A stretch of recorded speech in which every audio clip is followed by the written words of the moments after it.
Ini terlambat saya baca WA ini nggih. Nyun sewu, harusnya beberapa hari yang lalu nih.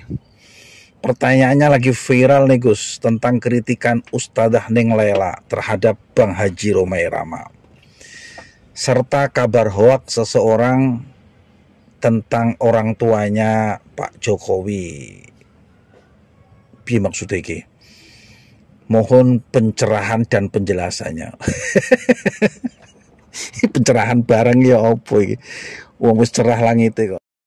Ya Allah ya Karim. Saya telat bahasnya nggih nyun sewu. Karena telat saya anggap sudah selesai, bisa diambil hikmah dari sebuah kejadian. Kejadian apa saja. Dan ini menurut saya kok tidak masalah nggih. Mungkin hanya salah mengerti apa? Misunderstanding saja. Gagal faham lah. Atau mungkin orang kurang faham lah dengan beberapa sebab tentunya. Uang nih gak faham itu kan sebabnya banyak lah. Karena menurut saya tidak ada yang salah dengan ceramahnya Neng Lela. Bahwa Bang Romai Rama seorang maestro dijadikan suatu tamsil atas lagu yang kebetulan lagunya dibawakan oleh Neng Lela pada saat ceramah. Itu menurut saya kok malah justru tepat. Satu, lagunya beliau, dan kebetulan yang diberikan ujian oleh Allah adalah beliau. Tujuannya apa disampaikan itu? Ya supaya lebih mudah, lebih gampang difahami oleh jamaah. Karena siapa sih yang nggak kenal Bang Haji Romai Rama? Nah, ngoten. Jadi tujuannya tidak untuk gibah, apalagi mempermalukan, enggak. Tujuannya tentu untuk diambil sebuah ibrah, pelajaran ya. Contohnya ketika saya ngaji lalu melantunkan syair, cepatlah besar matahariku, menangis yang keras janganlah ragu, tinjulah congkaknya dunia buah hatiku, doa kami di nadimu. Kemudian saya katakan di antara syair ini, betapa pedih dan dahsyatnya ujian yang Allah berikan kepada Bang Iwan Fals. Beliau kehilangan matahari dalam hidupnya. Matahari dalam tanda kutip ya maksudipun. Lalu apa kemudian yang saya bicarakan ini dianggap salah? Tolong difahami nggih. Biasanya penceramah atau dai itu kalau membuat sebuah tamsil dalam dakwahnya itu tentu yang mudah dan kira-kira cukup populer sehingga jamaah itu gampang ngerti. Paling susah ngaji ku dadekno jamaah ngerti lan paham iku sulit. Sehingga mesti kadang-kadang diambil sebuah perumpamaan. Atau misalnya saya menyanyikan lagu gelas-gelas kaca, tunjukkan padaku di manakah aku ini? Apa? Iya bener ya. Siapakah aku ini? Ngono ya. Pokoknya lagu itu lagu yang cukup populer dan dinyanyikan oleh Mbak Nia Daniati. Kemudian saya membuat sebuah tamsil, sebuah perumpamaan. Wahai para bapak, para ibu sekalian, tolong difahami. Hidup itu terkadang tak seindah yang kita impikan, tetapi juga tidak sepahit yang kita bayangkan. Bahwa dalam hidup itu pasti ada suka, ada duka di balik senyum bahagia, walau dia seorang artis sekalipun. Lagu Gelas-Gelas Kaca ini seolah mewakili jeritan hati seorang perempuan sekelas Nia Daniati. Dan itu adalah kehidupan Bapak Ibu sekalian yang dirahmati oleh Allah. Semua harus kita hadapi dengan jiwa yang besar, penuh kesabaran. Mesti pakai tawakal dalam setiap detakan jantung dan juga kerdipan mata. Lah terus apa yang saya sampaikan ini apa dikatakan saya fitnah Mbak Nia Daniati? Atau mungkin saya dikatakan fitnah Bang Iwan Fals ketika saya membawakan lagu Galang Rambu Anarki? Ya enggak lah. Kalau ada yang mengatakan itu fitnah, tak liur ngaran. Liar fitnah nanti mana, hoak nanti mana. Ya, lamun liar mah sorangan gerak entong bagi-bagi ke batur, jadi liar batur na oke. Tah lamun loba duit tak sok dibagi-bagi. Tak bager ngaran. Kahartosnya, yang kudu kahartos. Ya, kan kemarin sudah kita sampaikan sesuatu yang disebut dengan fitnah. Nah, kalau ada orang yang mengatakan nyaritakeun ieu yen bapakna, ibuna, orang tuanya Pak Jokowi itu agamana Kristen. Eta menurut saya mah kakarek disebut fitnah. Eta nu ngaran ghibah. Bari jeung henteu deui. Memang mah orang tua Pak Jokowi Kristen gitu? Ayo, coba cek KTP-nya, cek kakaknya, lakukan tabayun, baru kemudian komentar gitu juragan. Kartusnya, apalagi kalau yang saya lihat di videonya tuh, jadi saya sempat lihat video Neng Lela ya Mae. Sepertinya Neng Lela ini termasuk muhibinya Bang Roma tuh. Kenapa Gus sampean katakan Neng Lela ini muhibin Bang Roma? Lah iya nyatanya dia hafal betul lagu-lagunya Bang Roma Irama. Dia hafal betul lagu-lagu beliau. Atau mungkin jangan-jangan si Neng Lela ini kayaknya pernah koleksi kasetnya Bang Roma ya. Seperti saya. Ini saya terus terang saya muhibin Bang Roma Irama. Lagunya yang lagu album pertama Begadang jangan begadang, itu kita sempat koleksi. Sungguh mati aku jadi penasaran, itu kalau tidak salah koleksi album keduanya. Terus lagu Sering Karena Rupiah, semua orang mencarinya, itu Rupiah judulnya. Itu kalau tidak salah album beliau ketiga. Lalu ada lagi album keempatnya yang saya koleksi, judulnya Darah Muda, Darahnya Para Remaja, teng. Dan seterusnya. Ini kan bagus. Seorang muhibin, seperti Neng Lela kepada Bang Haji Roma Irama, dalam keloyalan cintanya masih bisa mengkritisi, masih bisa memberi koreksi. Tentunya atas dasar cinta, bukan atas dasar kebencian. Sehingga kritik dalam hal seperti itu bisa menjadi ladang ilmu bagi manusia. Ngoten. Saya juga termasuk muhibin, selain Roma Irama juga muhibinnya Bang Iwan Fals. Saya simpan koleksi Bang Iwan Fals itu dari mulai album Ku Berikan Setangkai Kembang Pete, Tanda Cinta Abadi Namun Kere. Nah, ini ada ini.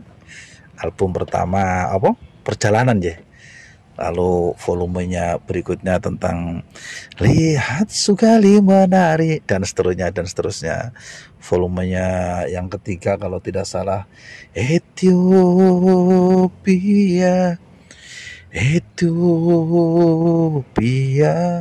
Ada lagu berikutnya Buku Ini Aku Pinjam, sampai album bersama Kantata Takwa kita koleksi itu. Tapi nggak tahu kemana sekarang ini. Nanti tak cari lagi. Sudah lama nggak pernah dibuka kaset-kasetnya. Tipe gak ono masalah. Ya Allah ya Karim. Tapi muhibin saya terhadap Bang Roma, muhibin saya kepada Bang Iwan Fals, cinta maksudnya apa terus menjadikan saya buta terhadap hal-hal yang menyangkut orang-orang yang menurut saya termasuk saya kagumi? Kan enggak juga. Saya salah satu muhibinnya Habib Umar Al-Hafidh. Saya pernah cerita sampai anak saya yang kedua itu namanya tak ganti. Ya gara-gara permintaan beliau suruh ganti waktu itu tahun pinten ya. 2000 piro iku, 2004 atau piro, lupa lali neh lah. Tetapi apa terus saya menjadi taklid buta dengannya? Enggak. Yang benar saya jadikan ilmu, yang salah ya saya tak reken, tinggal no. Itu yang dulu pernah Bapak sampaikan sama saya. Nek kamu jadi muhibbin, kamu seneng kepada siapapun, kalau kira-kira bener ya ikuti cung, tapi nek salah ya wis bar, gak sah direken, buang aduh-aduh.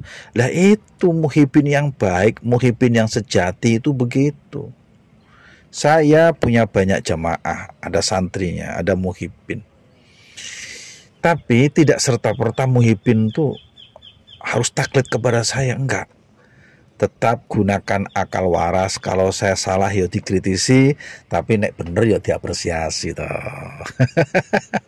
Itu namanya baru jos. Itu namanya baru muhibbin sejati. Ada kritikan di balik pujian, ada juga pujian di balik kritikan. Sebab ngeten, danguken nggih. Pecinta sejati itu ingin agar yang dicinta selalu ada dalam kebaikan dan bisa selalu menuntun dirinya dalam kebaikan. Ya, jadi sekali lagi menyangkut apa yang ditanyakan atas Neng Laila, menurut saya kok tidak ada masalah. Justru kita harus memberi masukan dengan sedikit keras kepada siapa saja orang-orang yang memiliki kapasitas untuk menyampaikan kepada khalayak, punya umat, tetapi kemudian apa yang disampaikan itu misalnya kurang tepat, itu harus diberikan kritikan yang cukup keras dan tajam. Seperti halnya sapa iku wingi ku sing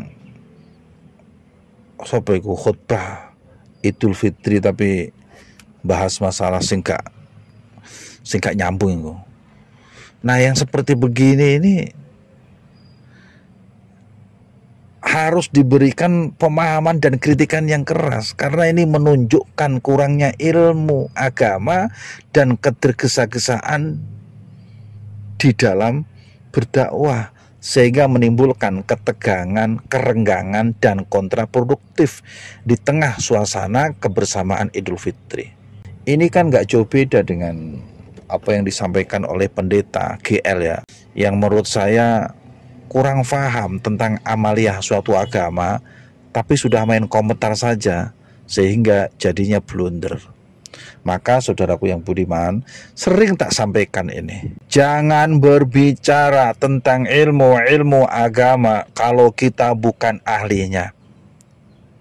Atau bisa jadi ada orang yang ahli agama, tetapi dia punya kepentingan di dalamnya. Ini pun nanti akan tidak baik dan akan blunder. Dan ini berlaku untuk agama ke apa saja. Semua agama itu ketika disampaikan dalam dakwah dan ceramahnya itu kan mewakili agamanya. Betul tidak? Jadi kalau mewakili agamanya sementara dia kurang paham terhadap agamanya, apalagi jika dia mengkritisi agama orang lain sementara dia tidak paham terhadap agama orang lain tersebut, maka ini menunjukkan kapasitas yang bersangkutan. Ngoten nggih, tidak hanya memalukan diri sendiri, sebab seorang pendakwah itu menurut saya adalah cerminan dari agamanya. Nah, ini seperti yang kita lihat di tengah-tengah masyarakat. Orang yang ujuk-ujuk dipercaya untuk ceramah, untuk berdakwah. Nyun sewu ya, apakah di agama lain ada? Kayaknya nggak jauh beda ya. Kalau di agama Islam ya orang yang ujuk-ujuk dianggap sebagai ustadz. Orang yang ujuk-ujuk dianggap sebagai kiai. Kemudian dipercaya untuk megang mikrofon, untuk berdakwah. Bukan karena ilmunya, bukan karena kapasitasnya, tapi kadang-kadang kan lebih sering karena bakatnya. Loh, kok bakat Gus? Enggak, bahasa Sunda. Ya, satu, bakat kute ayak doi, Maksudnya bakat kutek dhewe itu begini, mungkin di satu daerah, di satu tempat itu memang tidak ada orang yang memiliki kapasitas untuk berbicara agama. Sementara daerah itu membutuhkan orang untuk berceramah, setidaknya berkhutbah. Sehingga mau tidak mau orang yang dianggap lebih ilmunya di sekitar orang yang ada di situ, ya akhirnya kan didaulat untuk khutbah, untuk ceramah. Itu namanya bakat kutu ayak deh. Anu kedua biasa nama bakatku butuh. Jadi ya maksakan lah, dah butuh kan biasanya setelah kita sudah ngaji teh sok dikasih ampong. Nah, eta. Jadi bakatku butuh biasanya. Karena bakatku butuh itulah maka dia memaksakan diri padahal dia tidak memiliki kapasitas. Ya lamun cek bahasa Omai Ramana sungguh terpaksa. Nah, itu sungguh terpaksa. Jadi maksakeun maneh ngaranna lamun cek bahasa Sunda mah. Nah nukatilu biasanya mah bakat kutembogah kaera. Ya tidak punya malu kalau sudah begitu.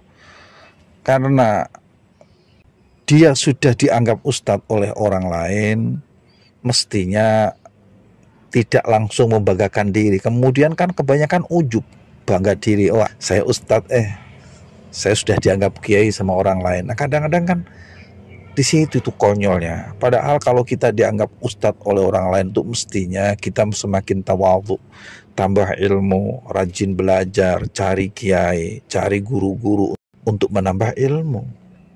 Begitu mestinya. Sebab kalau kita bangga dengan dianggap ustadz oleh orang lain dan kita tidak melakukan apapun, tidak juga menambah ilmu padahal ilmu kita pas-pasan, nah itu ngaranna teu bogah kaera. Anda sudah menganggap ustadz, kiai atau maaf barangkali di agama lain ada mungkin semacam pendeta atau apa, tetapi Anda tidak memiliki ilmu terhadap apa yang Anda sampaikan yang dianggap sebagai perwakilan dari agama tersebut, maka itu sungguh memalukan. Hartes Allahumma shalli wa sallim wa barik alaih. Nah itu yang kami sampaikan, mudah-mudahan bermanfaat. Wallahu alam bishawab. Amiltu su'an wa dhalamtu nafsi faghfirli fa innahu la yaghfiru dzunuba illa anta. Terima kasih, semoga sehat, berkah semua, panjang umur semua, banyak rezekinya. Salam untuk keluarga nggih. Assalamualaikum warahmatullahi wabarakatuh.